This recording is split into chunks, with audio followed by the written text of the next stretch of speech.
मेरे प्रिय विद्यार्थियों, हिंदी ज्ञान मंजूषा में आपका हार्दिक स्वागत है। आज हम आप लोगों के लिए कविता के बहाने व बात सीधी थी पर कविता की प्रश्नोत्तर को लेकर आए हैं। तो आइए प्रश्नों के उत्तर देखते हैं। पहला प्रश्न है, इस कविता के बहाने बताएं कि सब घर एक कर देने का माने क्या है। उत्तर देखें। यहाँ पर सब घर एक कर देने का अर्थ है आपसी भेद, अंतर और अलगाव का बोध को समाप्त करके सब में एक जैसा अपनत्व की अनुभूति करना। बच्चे गली मोहल्ले में खेलते हुए अपने पराये का भेद भूल जाते हैं। वे सभी घरों में अपने घर जैसा अधिकार मानने लगते हैं। कभी भी कविता लिखते समय जन समाज में आपसी भेदभाव भूलकर सबको एक मानकर अपनी बात कहता है। कहने का तात्पर्य है कि कवि की कविता भी मित्र शत्रु का भाव भूलकर, अपना पराया भूलकर सारे संसार को अपना मानकर भाव अभिव्यक्त करती है। दोनों आनंद के लिए जीते हैं। दोनों की रचना खेल और आनंद के लिए होती है। अगला प्रश्न है, उड़ने और खिलने का कविता से क्या संबंध बनता है। उत्तर देखें। उड़ने और खिलने का कविता से सीधा संबंध है। जिस तरह से चिड़िया अपनी उड़ान भरती है, उसी तरह कवि की कविता में भी कल्पना की उड़ान होती है। बल्कि यूँ कहें कि कवि की जो उड़ान होती है पक्षियों की उड़ान से भी अधिक ऊंची होती है। उसी तरह से कविता में खिलावट, प्रसन्नता, खिलखिलाहट और आनंद अनिवार्य गुण होते हैं। जिस प्रकार से फूल खिलकर अपनी सुगंध और रंग को चारों तरफ फैलाता है, उसी तरह से कवि अपनी कविता को आनंदमय बनाकर सबको आनंद बांटता है। अगला प्रश्न है, कविता और बच्चे को समानांतर रखने के क्या कारण हो सकते हैं। उत्तर देखें। कविता और बच्चों की क्रीड़ा कौतुक का पूरा स्थान होता है। बच्चे आनंद के लिए खेलते हैं।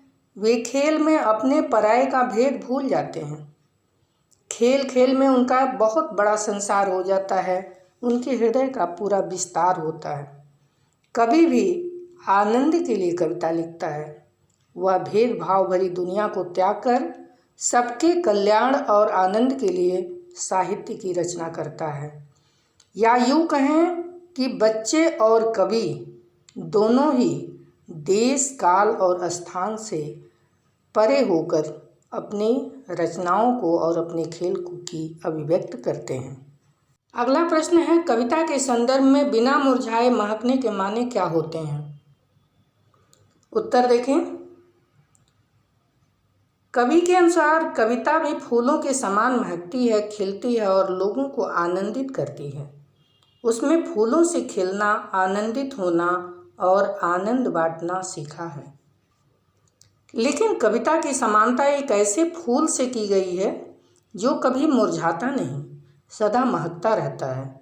प्रायः फूल खिलते हैं और नष्ट हो जाते हैं।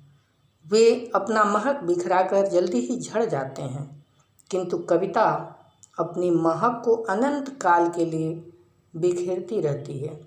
हम 1000 साल पहले लिखी गई कविता का आनंद आज भी ज्यों का त्यों ले सकते हैं। अर्थात फूल की एक सीमा है।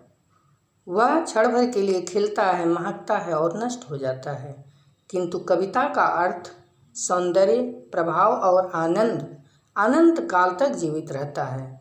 इसीलिए वह ससीम है। अगला प्रश्न है, भाषा को साहुलियत से बरतने से क्या अभिप्राय है। उत्तर देखें। भाषा को साहुलियत से बरतने का आशय है उसका सरलता, सादगी और सहजता से प्रयोग करना। उपयुक्त भाव के लिए उपयुक्त शब्द का ही प्रयोग करना। बनावटी शब्दों के आडंबर से बचना। सरल सी बात को सरल भाषा शैली में ही कह देना भाषा में साहुलियत बरतने का अभिप्राय है।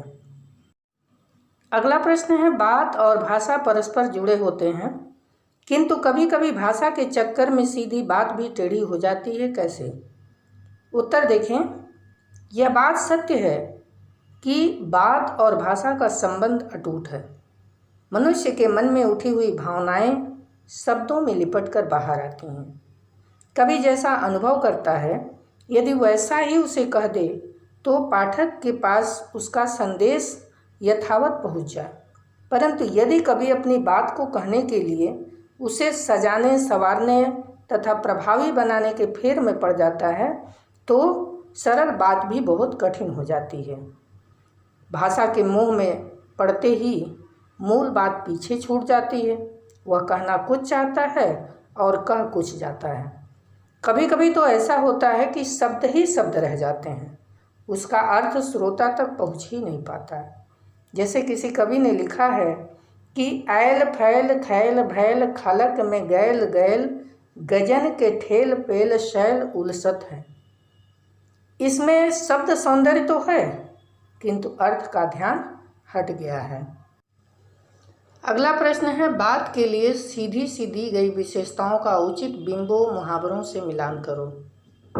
उत्तर देखें। बात की चूड़ी मर जाना, बात का प्रभावहीन हो जाना, बात की पेच खोलना, बात को सहज और स्पष्ट करना, बात का शरारती बच्चों की तरह खेलना, कोई उत्तर ठीक नहीं होना, पेच को कील की तरह ठोक देना, बात में कसावट का न होना, बात का पकड़ में न आना, बात का बन जाना, कथ्य और भाषा का सही सामंजस्य बनाना।